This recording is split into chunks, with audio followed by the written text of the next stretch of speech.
মই যদি ঈশ্বৰ হলোহেঁতেন, আজিৰ মানুহ সৃষ্টি কৰা বন্ধ কৰি দিলোহেঁতেন।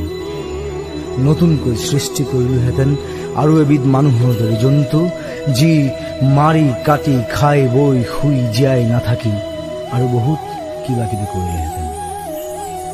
দিলোহেঁতেন এটা মস্তিষ্ক, যাৰ কাম চিন্তা কৰা শুদ্ধভাৱে, যি মস্তিষ্কত দৌৰিব অনুভূতি, আবেগ আৰু দূৰদৰ্শনৰ অনিৰ্বাণ অশ্বমেধ ঘোঁৰা, যি মস্তিষ্কত আস্ফালিত হ'ব পৰিৱৰ্তন, আৱৰ্তন আৰু নিয়ন্ত্ৰণৰ ন ন সূত্ৰ। দিলোহেঁতেন আৰু এজুৰি হাই পাৱাৰ চকু, যাৰ মাজেদি সকলো সঁচা বস্তু দৃশ্যমান। দিলোহেঁতেন দুখন এক্সট্ৰা কাণ, শুনিবলৈ